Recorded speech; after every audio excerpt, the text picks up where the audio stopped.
오늘 하나님이 주신 말씀 갈라디아서 6장 11절에서 18절까지 말씀입니다.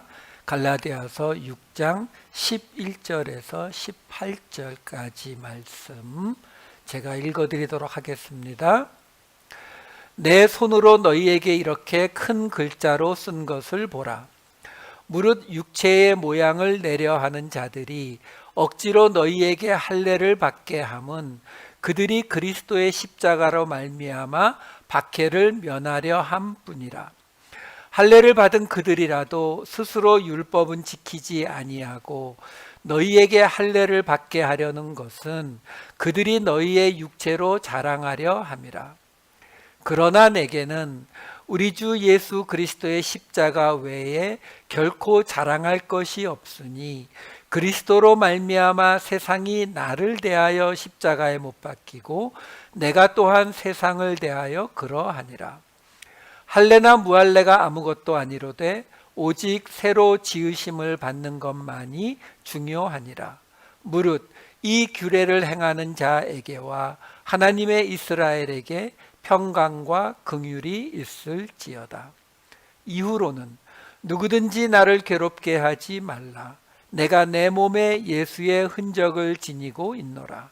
형제들아, 우리 주 예수 그리스도의 은혜가 너희 심령에 있을지어다.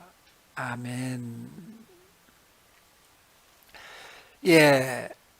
세어보니까 오늘이 갈라디아서 23번째 시간이에요. 드디어 갈라디아서가 끝납니다.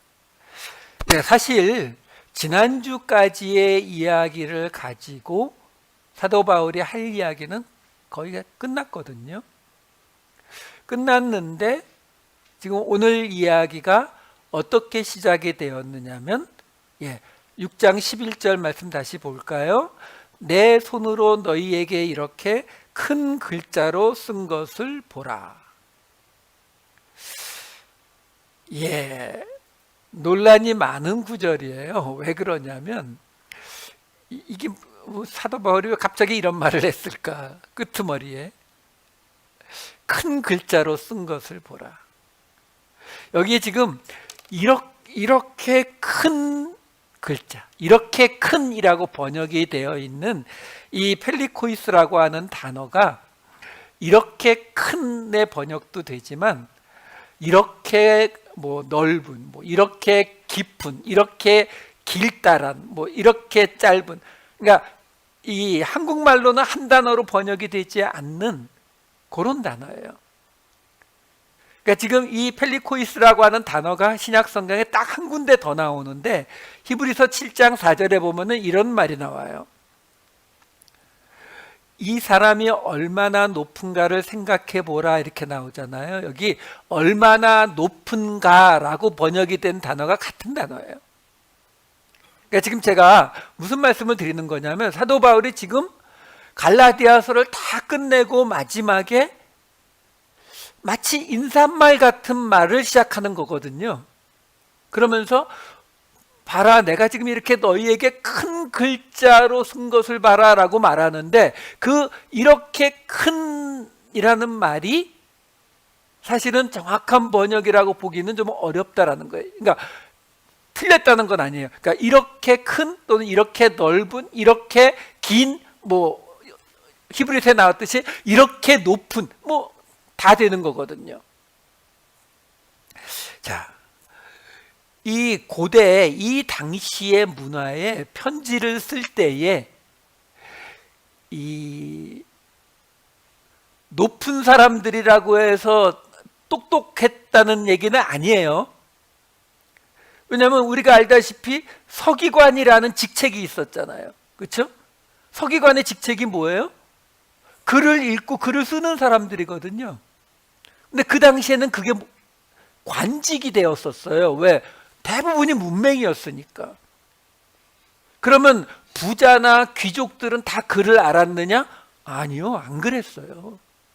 실제로 유럽 역사를 보면은 중세 시기, 지금으로부터 한 200~300년 전까지만 해도 귀족들이 글을 배우지 않았어요.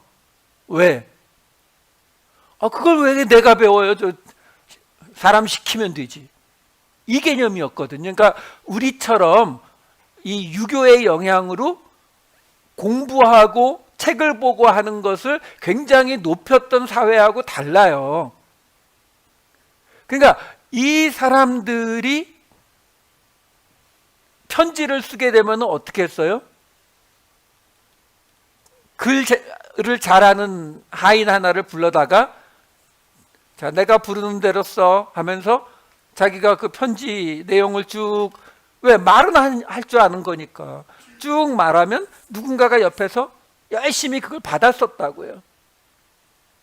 다 쓰고 나서 근데 끝까지 그렇게 하면 뭐하니까 맨 끝에 자기가 이거는 김태환이 썼다 이렇게 덧붙이는 거예요. 실제로 우리 성경에도 보면 그게 나와요. 로마서 16장 22절에 보면은 아예 뭐라고 하냐, 이 편지를 기록하는 나 더디오도 주 안에서 너희에게 문안한 거. 그러니까 로마서를 누가 썼다고요? 바울이요? 아니요, 이 더디오라는 사람이 썼어요.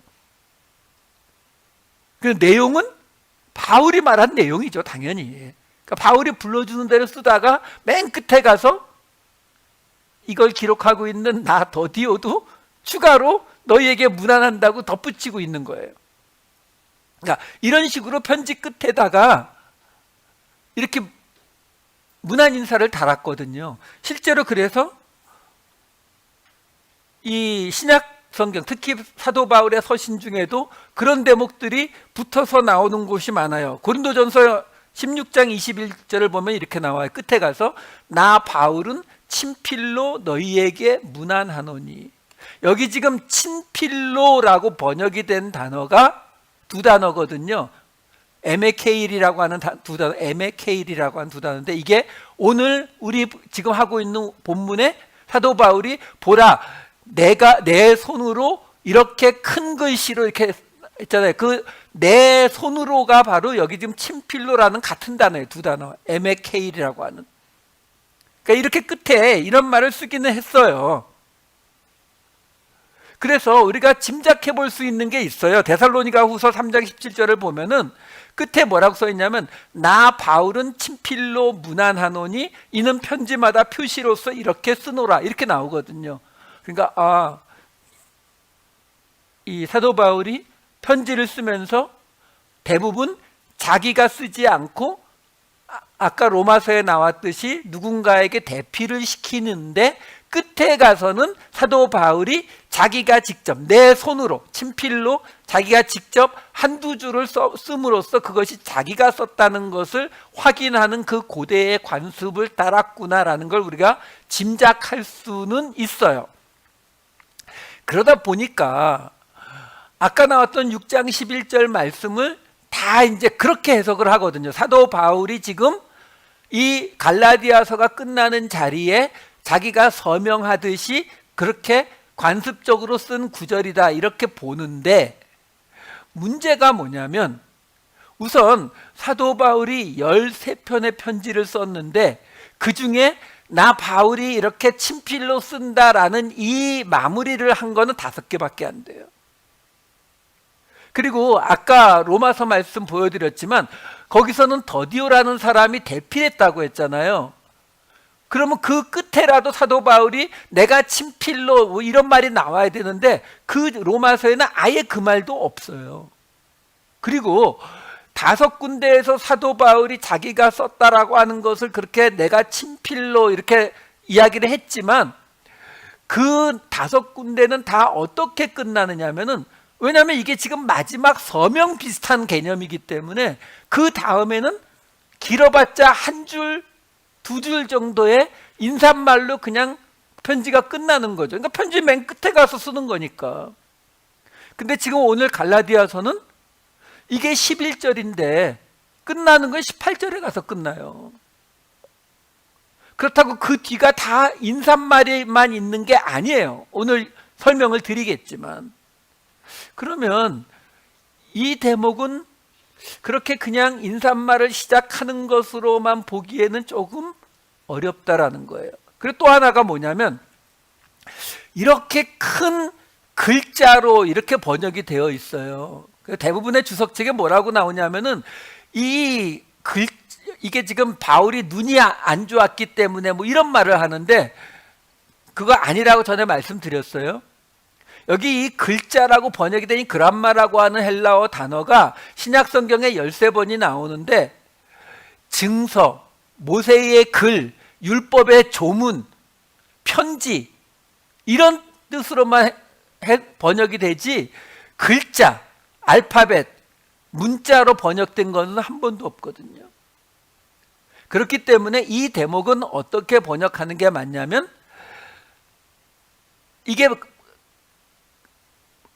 알파벳, 글자라고 보지 않고 편지나 또는 글, 지금 이게 갈라디아서 편지니까 편지 혹은 글이라고 번역을 한다면 이렇게 큰이 안 되죠. 이렇게 큰 편지, 이건 말이 안 되잖아요. 이렇게 큰 글, 이것도 말이 안 되니까 사실 이 대목은 이렇게 긴 편지로 또는 이렇게 긴 글, 그러니까 이 갈라디아서 6장 11절을 다시 번역하면 내 손으로 너희에게 이렇게 긴 글을 쓴 것을 보라. 그럼 그 글이 뭐예요? 갈라디아서 전체일 수도 있고 아니면 바로 앞에 이야기하는 어떤 내용일 수도 있고 아니면 오늘 본문일 수도 있어요. 앞에까지는 다 누군가에게 쓰도록 시키고 사도 바울이 마지막 부분을 자기가 쓰는데 생각보다 길게 쓰는 거죠. 그래서 너희에게 이렇게 긴 글을 쓰는 것을 봐라.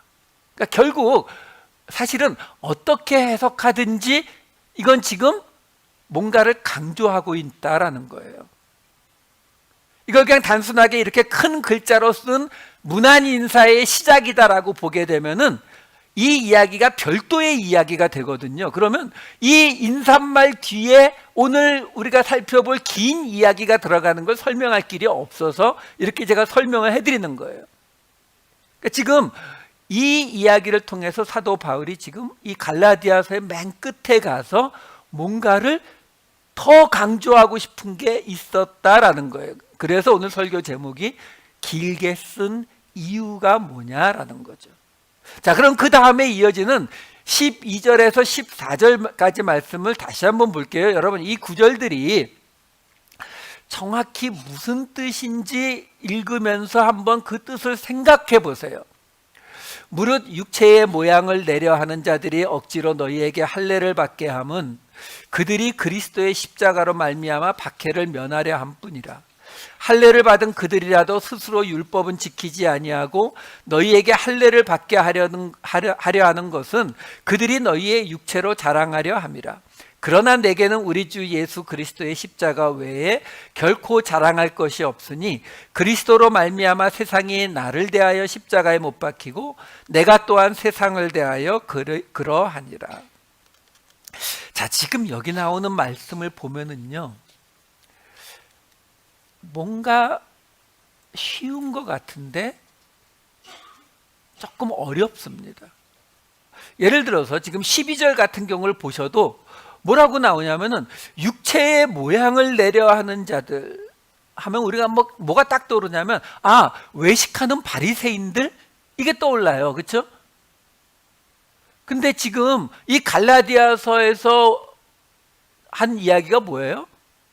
예루살렘에서 온 유대인 그리스도인들이 갈라디아의 이방인 그리스도인들에게 율법도 지켜야 된다라고 하면서 문제가 생긴 거잖아요. 그렇죠? 그럼 여기 지금 육체의 모양을 내려 하는 자들이 누구라고요? 유대인 그리스도인들, 바리새인들이 아니에요. 제사장들이 아니라고요.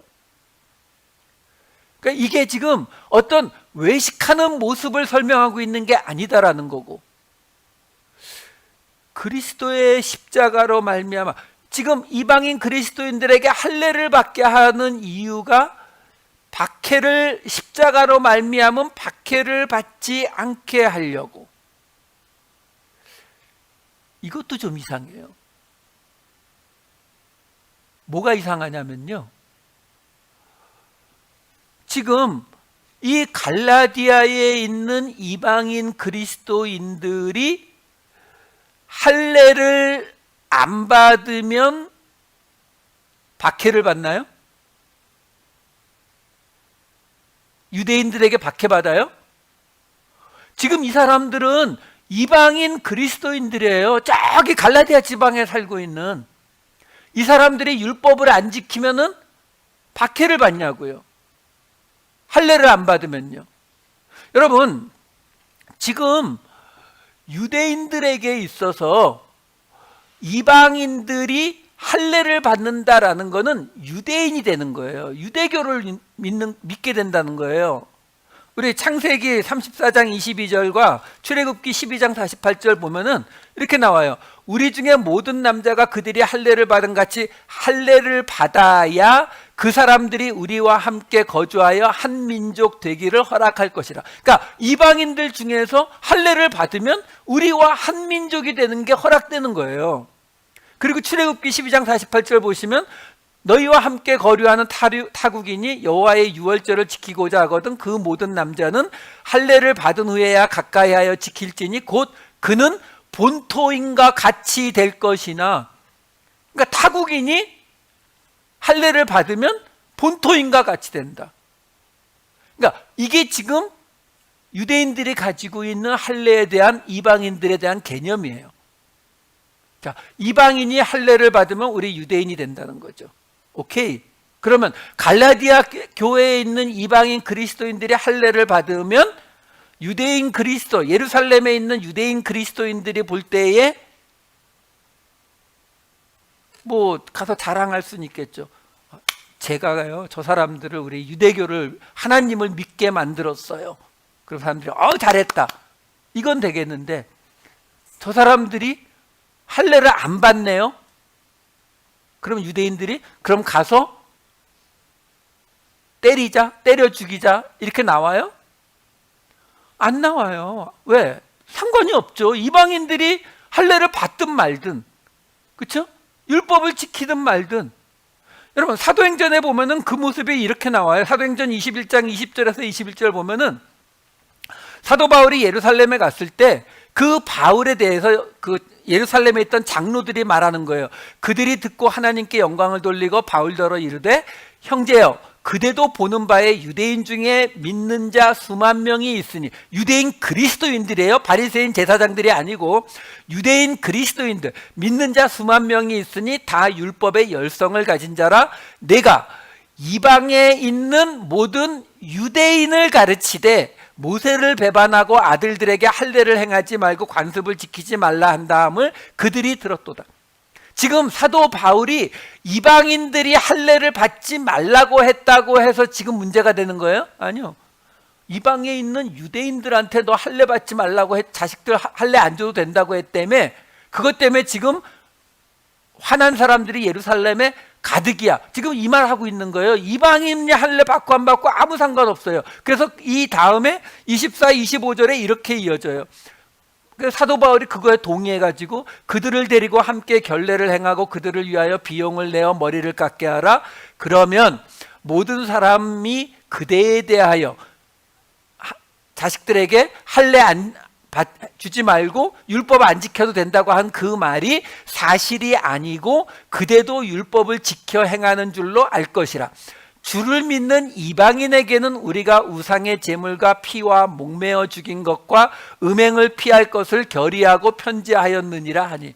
지금 그 예루살렘에 있는 예수를 믿는 유대인 수만 명이 지금 바울에게 화가 나 있는데, 그 사람들에게 바울이 그러지 않았다라는 것을 결례를 지키는 걸 통해서 보여주고, 그리고 그곳에 있는 이방인들에게는 애초부터 할례 율법 이야기 안 하고 우상의 제물 피와 목매어 죽인 건 음행만 피하라고 편지할 거야, 이렇게 설명하잖아요. 그러니까 지금 이방인 그리스도인들에게 할례를 받게 하는 이유를 지금 아까 사도 바울이 6장 12절에 무슨 얘기를 했다고요? 그리스도의 십자가로 말미암아 박해를 받지 않으려고. 박해 안 받는다니까요, 애초부터. 그러니까 이거는 해석이 지금 잘못되고 있는 거죠. 그 의미가 아니란 말이에요. 그럼 그 다음에 6장 13절도 그래요. 6장 13절도 보시면은 할례를 받은 그들이라도, 그 유대인 그리스도인들이죠, 스스로 율법은 지키지 아니하고 너희에게 할례를 받게 하는 것은 너희의 육체로 자랑하려고. 유대인 그리스도인들이, 유대인들이 스스로 율법을 지키지 않아요? 그런 이야기가 있었나요? 이것도 지금 우리가 쉽게 받아들이기가 좀 이해가 안 돼요. 그냥 이게 그냥 뭐 바리새인들이라고 생각하고 뭐 당연히 할례 안 받으면은, 율법 안 지키면은 박해받는 거지. 아니요. 예수님도 그랬고 바울도 그랬고. 왜 박해를 받았어요? 유대인이니까. 유대인이었으니까 율법 안 지키고 할례 안 받아도 된다고 하니까 박해를 받는 거지만, 이방인들은, 유대인들 아무 상관 안 하죠. 왜? 유대인들이 이방인을 뭘로 생각한다고요? 강아지처럼 생각하잖아요. 강아지가 할례를 뭐 받으면 환영해야 하겠지만 받든 안 받든 사실은 관심 바깥이거든요. 그러니까 지금 이 구절들이 쉬운 것 같으면서도 잘 클리어하게 오고 있는 이야기가 아니다라는 거예요. 자, 그러면 14절까지 마저 보자고요. 14절에서부터 한번 거꾸로 풀어가는 거예요. 그러나 내게는 우리 주 예수 그리스도의 십자가 외에 결코 자랑할 것이 없으니 그리스도로 말미암아 세상이 나를 대하여 십자가에 못 박히고 내가 또한 세상을 대하여 그러하니라. 자, 여기서 지금 그러나 내게는 우리 주 예수 그리스도의 십자가 외에 결코 자랑할 것이 없으니 라는 구절이 나오는데, 요거는 바로 앞에 우리가 이미 보았던 13절과 함께 보시면은 뚜렷하게 나와요.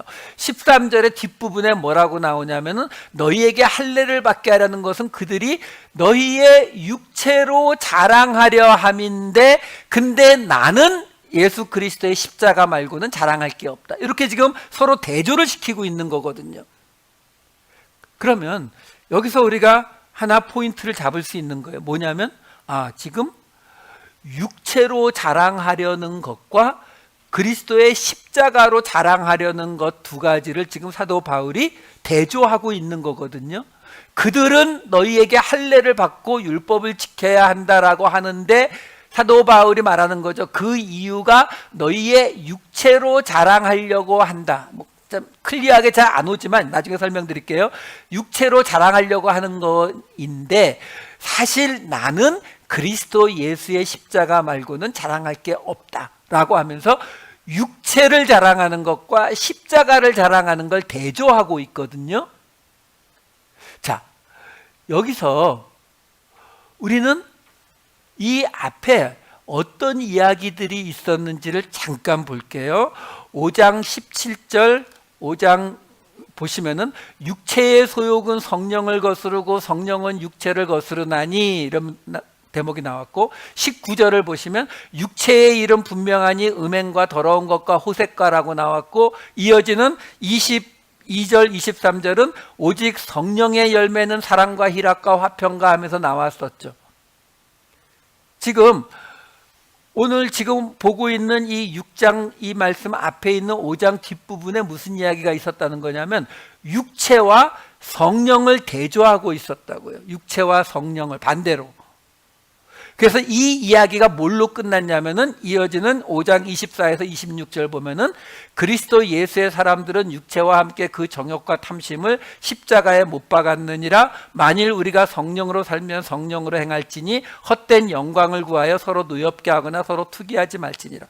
사도 바울이 잘 사용하는 방식 중에 하나가 뭐냐면 같은 말을 다른 방식으로 표현해 주는 거예요. 우리 지금 갈라디아서에서 그런 거 봤잖아요. 뭐요? 가장 대표적인 게 뭐였어요? 율법 아래에 있다라는 말을 뭘로 표현했어요? 율법 아래에 있다, 초등 교사 아래에 있다, 후견인과 청지기 아래에 있다, 초등 학문, 세상의 원리 아래에 있다. 사실 다 똑같은 이야기인데 설명을 다른 방식으로 단어를 바꿔가면서 계속 설명했잖아요. 지금 그거하고 똑같은 방식인 거예요. 지금 앞에서 육체와 성령을 대조해서 설명을 했어요. 육체의 일과 성령의 열매를 대조해서 설명했거든요. 근데 이 성령의 자리에 뭘 집어넣었다고요? 지금 십자가를 집어넣은 거죠. 그래서 이 육체와 십자가를 대조하고 있는 건데, 사실 육체와 성령을 대조했던 이야기도 끝에 뭘로 끝났다고요? 그리스도 예수의 사람들은 육체와 함께 정욕과 탐심을 십자가에 못 박았다는 십자가의 이야기로 끝났었거든요. 자, 제가 지금 무슨 설명을 드리고 있는 거냐면, 오늘 이야기가 아까 읽어드린 6장 12절, 13절, 14절 요 세 절을 지금 계속 보고 있는 건데, 지금 이게 뜬금없는 이야기란 말이에요. 사도 바울이 지금 인사말을 쓰고 문안 인사하고 끝나야 되는 자리에 지금 다른 이야기, 다시 할례 이야기부터 시작해서 십자가 이야기가 다시 들어가 있거든요. 그러니까 이 이야기가 왜 들어가 있느냐, 왜 이렇게 길게 썼느냐, 그걸 설명하고 있는 건데, 그 안에 내용이 지금 12절, 13절, 14절을 보는데 14절을 보니까 십자가와 육체를 대조시키고 있더라. 근데 그 십자가와 육체를 대조시키는 거는 5장 뒷부분에 나오는 육체와 성령을 대조하는 그 이야기를 반복하고 있는 것이다. 그러니까 무슨 말이냐면요, 지금 이 12, 13, 14절이 우리가 딱 읽었을 때에 잘 이해가 안 되는 이유가 뭐냐면, 아니 편지를 보내는데 잘 이해가 안 되는 말을 쓰면 어쩌라고요? 근데 왜 그렇게 쓸 수 있었느냐? 앞에 있는 이야기의 요약이기 때문에 그래요. 앞에 무슨 이야기 있었어요? 다시 복습할까요? 하갈과 사라가 있는데 너희는 사라, 자유 있는 여자의 자녀니까 너희는 이미 아브라함의 후손으로 편입되었고 너희는 자유가 있는 자다. 그래서 첫 번째, 자유 있는 자의 자녀니까 종의 멍에를 매지 말라라는 이야기가 하나 있었고, 그리고 두 번째, 근데 종의 멍에를 매지 말라고 해서 그냥 마구 살아야 된다는 게 아니라 사랑으로 서로 종노릇해라.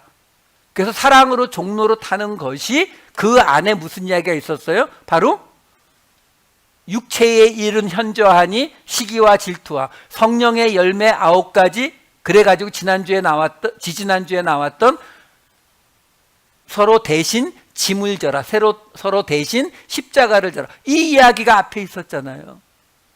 이 이야기를 지금 요약한 거예요. 그래서 지금 우리가 뭘 확인할 수 있냐면은 12, 13, 14절이 나왔는데 14절에 십자가 이야기가 나왔다는 거죠. 근데 그 십자가 이야기는 아까 5장 끄트머리에서 아까 보았듯이 이미 나왔거든요. 그러면 그 이야기는 어디에 속한 이야기였어요? 5장 13, 14절에 속한 이야기였죠. 5장 13, 14절 보시면은 바로 자유를 위하여 부르심을 입었으나 자유로 육체의 기회를 삼지 말고 사랑으로 종노릇하라는 이야기. 이게 지금 13절에 나오는 이야기란 말이에요. 그러면 12절에 맨 처음 시작했던 12절을 다시 보게 되면은 12절에 뭐가 나왔었어요? 6장 12절 보시게 되면은 무릇 육체의 모양을 내려 하는 자들이 억지로 너희에게 할례를 받게 하면 그들이 그리스도의 십자가로 말미암아 박해를 면하게 하려 함이라. 이 말이 나온, 이 할례에 대한 이야기가 나온 이유는 또 뭐예요? 그거는 5장 2절을 보면 알 수가 있어요. 5장 2절을 보시게 되면은 바울은 너희에게 말하노니 너희가 만일 할례를 받으면 그리스도께서 너희에게 아무 유익이 없느니라. 요 말 바로 앞에 뭐가 있었는지 아세요? 5장 1절, 우리를 자유롭게 하려고 자유를 주셨으니 종의 멍에를 매지 말라. 그러니까 지금 매칭이 되셔야 돼요. 자유 있는 여자의 자녀라고 하는 타이틀 밑에 두 가지 이야기가 있었다고요. 종의 멍에를 매지 말라, 서로 종노릇하라. 그래서 이 종의 멍에를 매지 말라는 이 이야기 아래에 그 설명들이 나오는 것을 하나로 요약한 게 6장 12절이 되는 것이고, 그리고 서로 종노릇하라, 사랑으로 서로 종노릇하라라고 하는 그 밑에 나오는 이야기를 하나로 요약한 게 13절이 되는 거예요. 그러니까 이 앞에 있는 이야기에 대해서 사도 바울이 내가 이렇게 길게 쓰고 있는 이유가 있다라고 하면서 앞에 있는 이야기를 한 절씩 짤막하게 요약을 해놓은 것이기 때문에, 그래서 우리가 이걸 그냥 읽으면은 잘 이해가 안 되는 거예요. 자, 6장 12절 다시 돌아가 보자고요. 그래서 육체의 모양을 내려 하는 자들이 너희에게 할례를 받게 함은 그들이 그리스도의 십자가로 말미암아 박해를 면하려 함이라. 여기 지금 박해라고 번역이 되어 있는 이 디오코라고 하는 헬라어 단어가 나온 적이 있어요. 어디요? 5장 11절에 이렇게 나왔었어요. 형제들아, 내가 지금까지 할례를 전한다면 어찌하여 지금까지 박해를 받으리요? 같은 단어거든요. 자, 문제는 여기 지금 6장 12절 다시 보여주세요. 여기 십자가로 말미암아 박해를 면하려 함. 아까 말씀드렸지만 이방인 그리스도인들이 할례를 받는다고 해서 안 받는다고 해서 박해받을 일이 없다고 했어요. 근데 여기 지금 박해를 면하려 함, 여기 이 문장이 어떤 문장이냐면 앞에 부정사가 붙고 뒤에 이 박해를 받다라고 하는 이 디오코마이라고 하는 이 단어가 수동태로 사용이 된 케이스예요. 그러니까 수동태니까 어떻게 번역이 돼야 돼요? 박해하다, 고통을 주다가 아니라 박해를 받다, 고통을 받다거든요. 근데 앞에 부정사가 붙어 있는 거예요. 그러니까 박해를 받지 않다, 고통을 받지 않다가 되는 거거든요. 그러니까 지금 이게 이방인 그리스도인들을 말하고 있는 게 아니라 그들에게 할례를 받게 하는 이유, 누가요? 육체의 모양을 내려 하는 자들, 그 육체의 모양을 내려 하는 자들, 유대인 그리스도인들이 이 이방인 그리스도인들에게 할례를 받게 하려는 이유가 뭐냐면 자기들이 고통을 받게 되지 않으려고, 자기들이 박해를 받게 되지 않으려고. 아니, 이방인 그리스도인들이 할례를 안 받는다고 해서 유대인 그리스도인들이 고통을 받게 되나요? 있죠. 스스로에게 있어요. 그 얘기는 나중에 다시 드릴게요. 자, 하나 더 봐야 됩니다. 여기 육체의 모양을 내려 하는 자들이라는, 이 유대인 그리스도인들을 육체의 모양을 내려 하는 자들이라고 말하는데 이게 외식한다는 의미가 아니에요. 여기 지금 모양을 내려 한다라는 말은 외관을 잘 보이게, 멋있게 보이게 꾸민다라는 뜻이에요. 이 유라고 하는 단어에 얼굴, 프로소폰이 붙은 단어거든요. 그러니까 얼굴을 멋있게, 좋게, 그러니까 외관을 좋게 꾸미는, 그러니까 다시 말해서 육체의 모양, 육체의 모습을 멋있게 꾸미려 하는 자들이라고 유대인 그리스도인들을 말하거든요. 이거는 외식한다는 의미가 아니라 무슨 의미냐면은 우리가 앞에서 이런 구절을 봤었어요. 4장 23, 25절. 여종에게서는 육체를 따라 낳고 자유 있는 여자에게서는 약속으로 말미암았느니라. 근데 그 여종, 이 하갈은 아라비아에 있는 신의 산으로서 지금 있는 예루살렘과 같은 곳이니 그가 그 자녀들과 더불어 종노릇하고, 여기 제가 할 때 설명드렸잖아요. 지금 있는, 아니 예루살렘은 아브라함의 자손, 사라의 자손, 자유 있는 자의 자손인 유대인들이 사는 곳인데 지금 사도 바울은 거기를 뭐라고 한다고요? 하갈의 자손이라고. 육체를 따라 난 육체의 자손이라고 설명을 하잖아요. 그러니까 지금 이 이야기를 하고 있는 거예요. 무슨 말이에요? 육체의 모양을, 육체를 멋있게 보이려고 꾸미는 자들이라는 말이 뭐냐면, 그들은 예루살렘에서 와서 지금 이 사람들이 율법 지켜야 된다고 얘기하고 있는 거니까 저 사람들이 종이 된 자신들의 모습을 멋있게 보이게 하려고, 우리는 종이 아니야. 예수님한테도 바리새인들이 그랬잖아요. 우리가 종이 된 적이 없는데, 이런 말 했잖아요. 우리가 종이 아닌 것처럼 꾸미려고 너희도 할례를 받아야 된다. 왜요? 이방인 그리스도인들이 할례를 안 받고 율법을 안 지켰는데도 예수를 믿음으로 구원을 받았다면, 그럼 자기들은 뭐예요? 자기들이 지키는 율법, 자기들이 지키는 받는 할례는 뭐가 돼요? 의미가 없어지잖아요. 그러니까 그가 아니라는 거죠. 우리가 지금 예루살렘 출신이고 우리가 지금 아브라함의 후손인데, 그런데 너희가 우리를 따라와야죠. 그렇죠? 따라와야 되니까 육체의 모양을 갖고 있는 그 사람들이 너희에게 할례를 받게 하는 것은 자기들이 고통을 겪지 않으려고 한다. 어떤 고통이요? 말씀드렸잖아요. 은혜를 받아들이려면은 우리한테 결코 기쁨과 즐거움이 오지 않는다니까요. 그러니까 대부분 많은 경우에 이야기들 하잖아요. 무슨 이야기? 살인 저지르고 연쇄 살인범 뭐 이런 사람들이 감옥에서 예수를 믿는다. 이렇게 되면은 그분들은 은혜의 구원이라는 것을 아주 쉽게 깨닫고 받아들인다고 하잖아요. 그렇죠? 근데 우리는요. 우리는 아니죠. 그렇죠?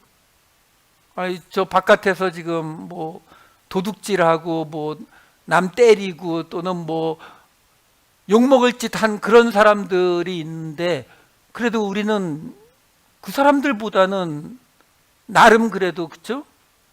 잘 살고 우리 깨끗하고 죄 안 짓고 살아왔는데, 은혜의 구원이 뭐라고요?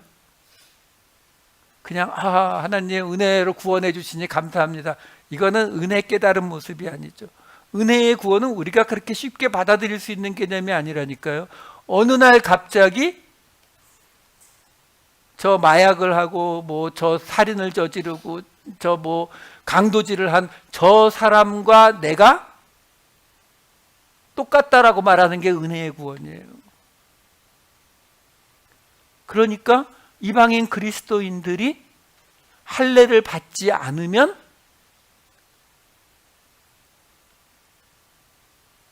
은혜로 구원받았네? 나하고 똑같네? 이 고통 싫은 거예요. 그 고통을 받지 않으려고 너희에게 할례를 받게 하는 것이다 라는 설명을 하는 거예요. 자, 이 개념을 가지시면 6장 13절도 이제 이해가 될 수가 있어요. 할례를 받은 그들이라도 스스로 율법은 지키지 아니하고, 아니 유대인들이 율법을 안 지켰다고요?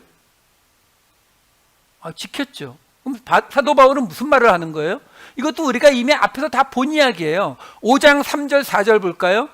내가 할례를 받는 각 사람에게 다시 증언하노니 그는 율법 전체를 행할 의무를 가진 자라.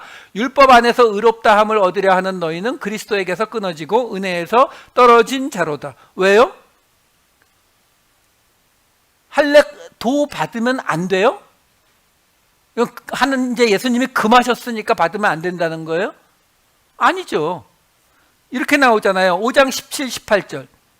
육체의 소욕은 성령을 거스르고 성령은 육체를 거스르나니 이 둘이 서로 대적함으로 너희가 원하는 것을 하지 못하게 하려 함이니라. 너희가 만일 성령의 인도하시는 바가 되면 율법 아래에 있지 아니하리라. 같이 못 간다니까요. 금한 게 아니고 같이 못 가요. 왜? 육체가 뭐예요? 율법. 성령이 뭐예요? 은혜의 구원. 그렇죠? 이 둘이 같이 갈 수 있는 방법이 없어요. 그러니까 지금 이 사도 바울이 뭐라고 설명을 하고 있는 거냐면, 그 율법도 지켜야 한다는 그 유대인 그리스도인들, 예루살렘에서 온 그 하갈의 자손들이 무슨 이야기하고 있는 거냐면 율법도 지켜야 된다는 이야기는 율법을 스스로 안 지키고 있는 거하고 똑같다라는 거죠. 왜? 둘이 공존할 수 없는 것이다 라는 거예요. 그래서 뭐라고 했다고요?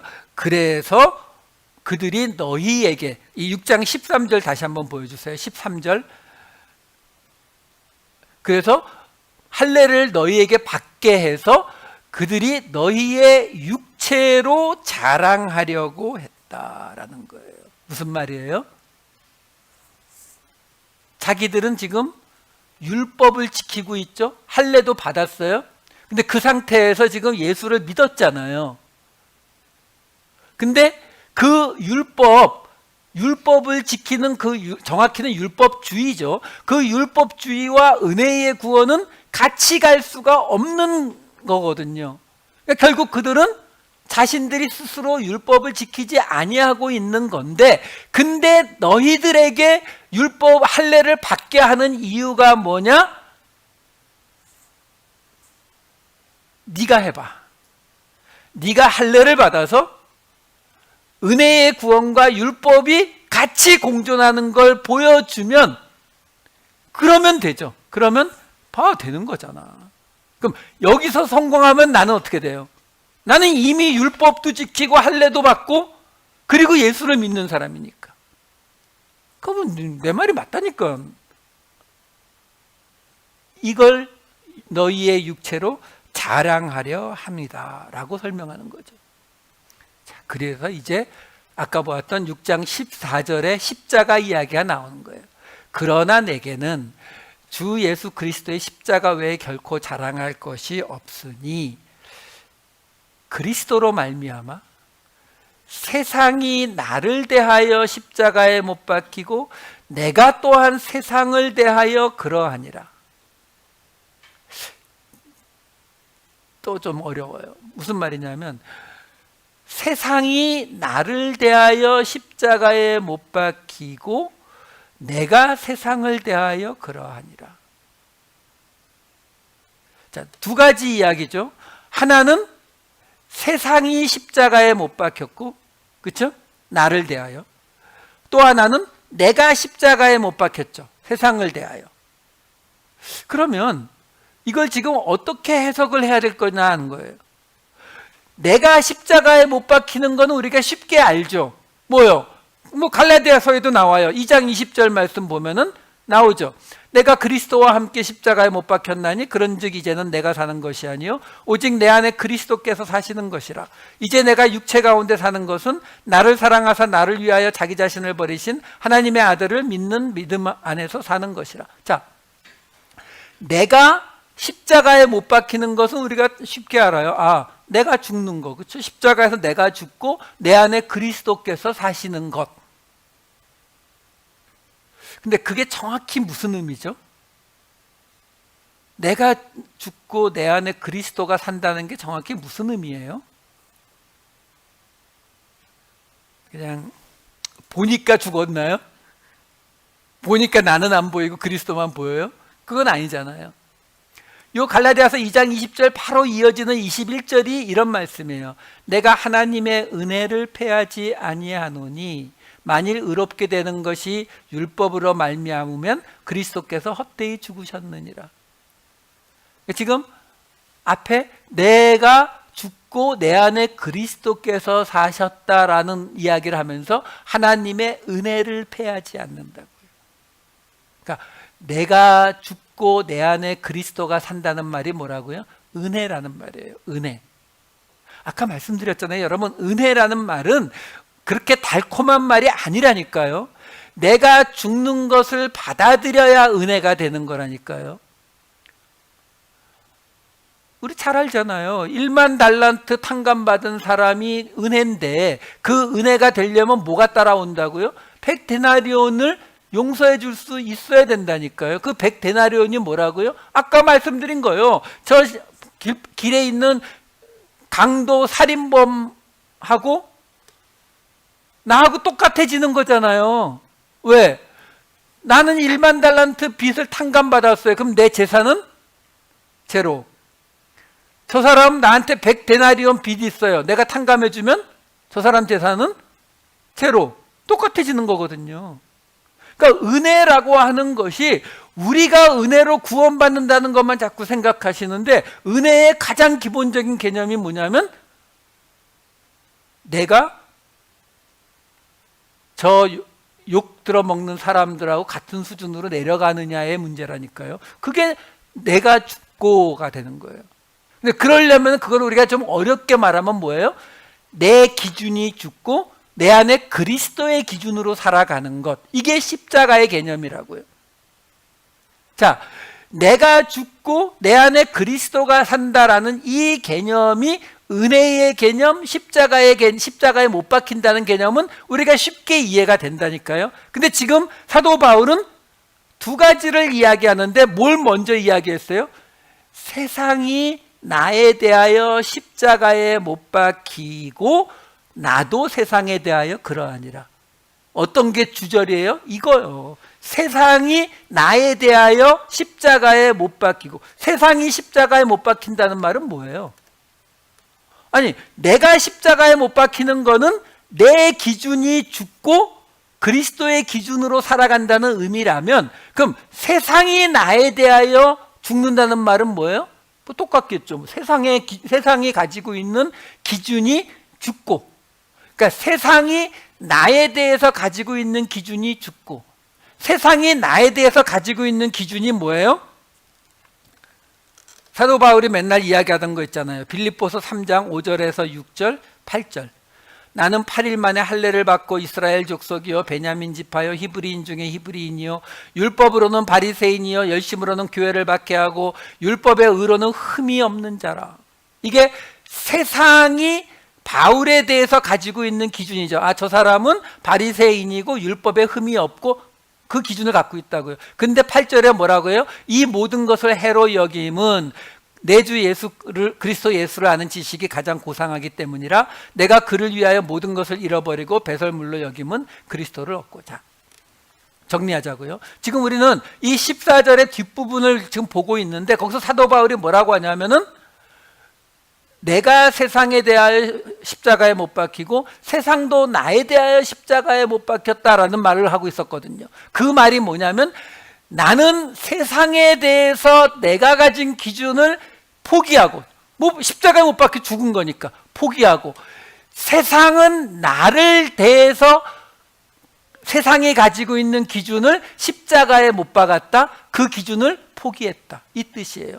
쉽게 한마디로 딱 정의해 드리면, 나도 세상을 판단하지 않고 세상의 기준으로 나도 판단하지 마라, 이 말이 지금 튀어나오는 거예요. 자, 그래서 그 다음의 이야기가 6장 15절에 이렇게 이어집니다. 할례나 무할례가 아무것도 아니로되 오직 새로 지으심을 받는 것만이 중요하니라.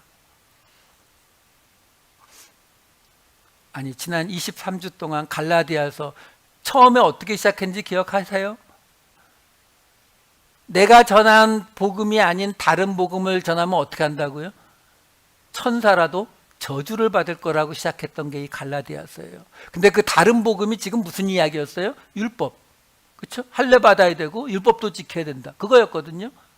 그 얘기를 지금까지 해놓고 여기서 할례나 무할례가 아무것도 아니로되. 어이?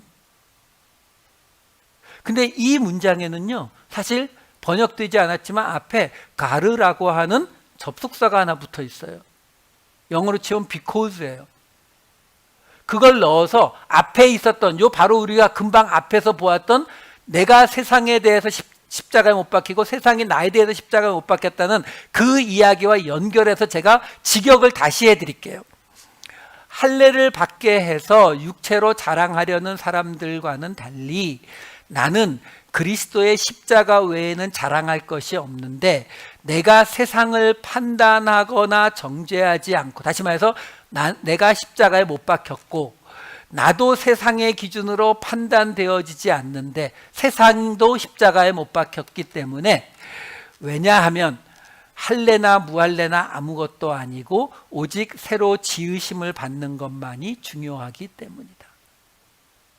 한마디로 말하면 내가 그리스도의 십자가 외에는 자랑할 것이 없는 이유가 뭐냐면, 지금 내가 내내 갈라디아서 전체에서 율법을 지켜야 되느냐 지켜서는 안 되느냐의 이 논쟁을 지금까지 끌고 왔는데, 자 이제 끝나면서 내가 다시 이렇게 길게 쓰는 이유가 뭐냐면, 이제 나도 내 기준으로 너희를 판단하지 않고 너희도 너희 기준으로 나를 판단하지. 그러니까 할례를 받을 거냐 안 받을 거냐 갖고 서로 이제 그만 싸우고, 할례나 무할례나 아무것도 아니고 중요한 게 뭐라고요? 새로 지으심을 받느냐 안 받느냐가 중요한 거다. 사실 사도 바울은 이 이야기를 바울 서신은 여기저기 하고 있어요. 두 군데만 볼게요. 고린도전서 7장 19절과 갈라디아서 5장 6절 볼게요. 고린도전서 7장 19절, 고린도전서 7장 19절이요. 없어요? 아까 할례 받는 것도 아무것도 아니요 할례 받지 아니한, 여기 지금 할례 받는 것 단어 같은 단어예요. 할례 받지 아니하는 것, 이것도 무할례라는 같은 단어거든요. 지금 오늘 본문에 나오는, 그러니까 할례도 아무것도 아니요 무할례도 아무것도 아니로되 오직 하나님의 계명을 지킬 따름이라. 갈라디아서 5장 6절, 할례나 무할례나 효력이 없으되 사랑으로서 역사하는 믿음뿐이니라.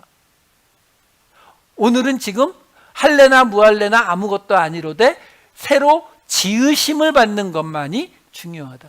지금요, 사실 사도 바울이 복음을 전하기 시작하면서 가장 먼저 부딪혔던 첫 번째 난관이잖아요. 사실 지금까지 계속되고 있는 가장 근본적인 충돌이거든요. 이 율법의 문제. 그렇죠? 근데 그걸 지금 갈라디아서에서 내내 설명해 놓고, 근데 맨 끝에 와서 사도 바울이 그냥 나 바울이 친필로 이거 썼어. 그러니까 너희들에게 평강이 임할지어다. 이렇게 끝내면 되는 건데, 갑자기 거기서 내가 이렇게 길게 쓰는 이유는, 자, 할례 이야기도 했고 십자가 이야기도 다 했는데, 근데 더 중요한 거 있어. 뭐라고요? 새로 지으심을 받는 게 중요해. 근데 다른 데서는 하나님의 계명을 지키는 게 중요해. 사랑으로 역사하는 믿음이 중요해. 그러니까 사실은 지금 사도 바울이 말하고자 하는 더 중요한 건 뭐예요? 새로 지으심을 받는 게 더 중요한 건 맞는데, 지금 이 이야기 속에서 사도 바울이 강조하는 건 뭐냐면, 할례 무할례 그만 싸우자. 나 지금 할 얘기 다 했거든. 이거 가지고 또 들고 와서 여기 지금 이 구절은 지금 그만하자는 거예요. 그러면서 6장 16절이 나오는 거예요. 무릇 이 규례를 행하는 자에게와 하나님의 이스라엘에게 평강과 긍휼이 있을지어다. 이 부분을 제가 그냥 직역을 해드릴게요. 무릇 이 규례를 행하는 사람들에게 평강이, 그리고 하나님의 이스라엘에게 긍휼이 있을지어다. 이렇게 되는데요, 직역하면. 여기에 지금 이 규례라고 하는 이 부분에 보면은, 이 카논이라고 하는 규례라고 하는 단어, 이 가르침, 지팡이란 뜻도 있는데, 이 단어 앞에 정관사가 붙어 있고 뒤에 지시대명사가 붙어 있어요. 투토라고 하는. 다시 말해서 지금 이 규례라고 하는 이 단어가 지금 뭐라고 강조하고 있는 거냐면, 바로 앞에 자기가 지금 설명한 거예요. 바로 앞에 자기가 지금 설명한 게 뭐예요? 할례, 십자가 쫙 얘기해 놓고, 근데 그것보다 싸우지 말라고. 너희가 지금 이 이야기를 왜 사도 바울이 둘로 나누어 놨나를 생각해 보세요. 하나님의 이스라엘은 뭐예요? 우리 이미 전에 봤잖아요. 하늘의 예루살렘. 그렇죠? 그러니까 이 하나님의 이스라엘이라고 하는 것은 유대인들을 뜻하는 것이 아니라 예수를 믿어서 영적 이스라엘 백성이 된 사람들을 말하거든요. 자, 그러면 하나님의 이스라엘에는 누가 들어가요? 유대인 그리스도인들 플러스 이방인 그리스도인들 다. 그렇죠? 자, 그러면 이 규례를 행하는 사람들은 누구여야 돼요? 지금 이 규례가 뭐예요? 지금 그동안 율법을 지켜야 되느냐 말아야 되느냐의 이 논쟁 속에서 율법을 지켜야 한다라고 주장했던 사람들, 그렇죠? 또는 그 말을 듣고 율법을 지키고 있는 사람들, 그렇죠? 이 사람들을 포함시키는 이야기. 그러니까 사실 같은 사람들이에요. 근데 그 사람들을 둘로 나누어서 평강과 긍휼이 있을지어다. 그러니까 오늘 본문 둘을 합쳐놓은 것도 큰 문제가 없어요. 중요한 건 뭐냐면 그들에게 평강과 긍휼이 있을지어다. 이 설명을 하고 있다는 게 중요한 거죠. 왜? 알잖아요. 이거 갖고 싸우기 시작하면 어떻게 된다고요? 상대를 죽이는 자리까지 가거든요. 근데 지금 이 갈라디아서를 받는 사람들은 누구라고요? 유대인, 그리스도인들, 갈라디아, 이방인, 그리스도인들이에요. 사도 바울이 그 이야기의 맨 끝에서 이야기하는 거예요. 내가 이렇게 너희에게 길게 쓰는 이유가 뭐라고요? 그래도 사랑이 먼저라고요. 그 이야기가 어디에 나왔었습니까? 6장 9절에도 이미 나왔었어요. 우리가 선을 행하되 낙심하지 말지니 포기하지 아니하면 때가 이름에 거두리라. 우리가 선을 행하지 못하는 가장 큰 이유 중에 하나가 뭐예요? 적어도 하나님이라고 하는 신을 믿겠다고 교회에 나와 계신 여러분들은 적어도 그래도 세상 사람들보다는 선을 행하려는 마음들이 더 많으신 분들이잖아요. 근데 우리가 못하는 이유가 뭐예요? 지쳐서. 이 정도 하다 보면은 뭔가 결과가 뭐 변화가 있어야 될 것 같은데 안 바뀐다고요, 사람들이. 그러면 낙심하고 포기하게 되거든요. 지금 사도 바울이 앞에서 뭐라고 했다고요?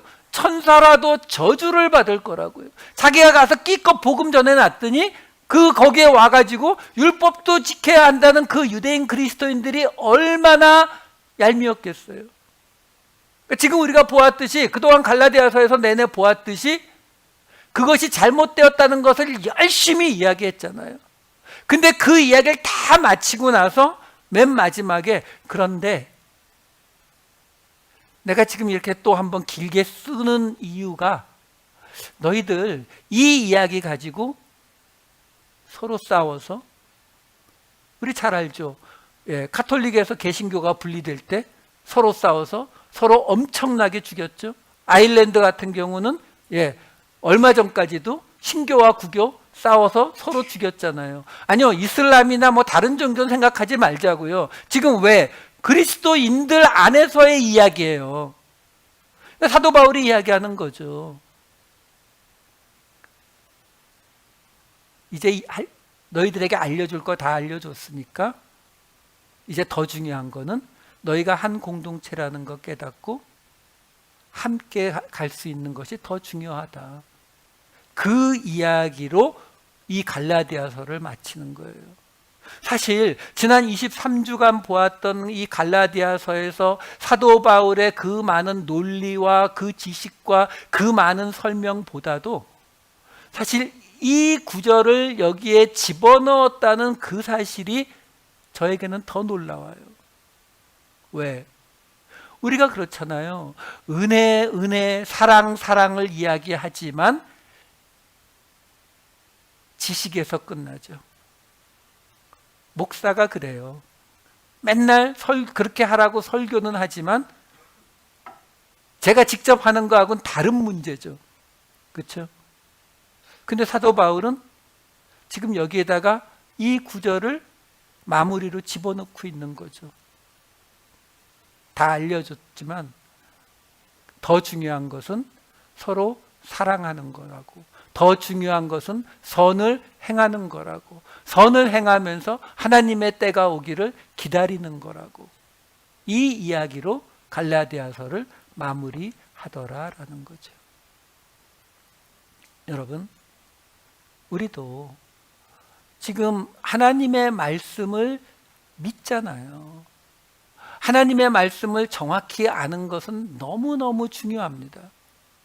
그런데 때로는 그 하나님의 말씀이 우리가 상대방을, 어떤 때에는 같은 공동체 안의 사람을 공격하는 수단으로 사용되는 경우가 사실 굉장히 많잖아요.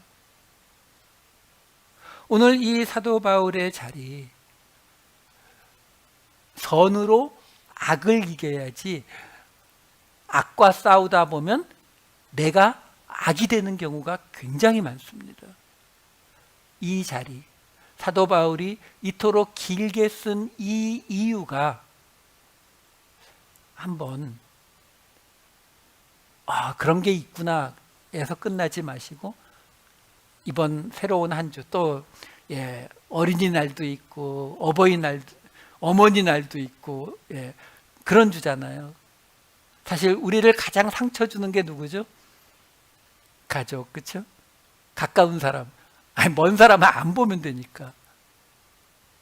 한번 시도해 보시는 거예요. 선한 일을 행하되 낙심하지 마시고 포기하지 마시고 하나님의 때까지 한번 가보겠습니다.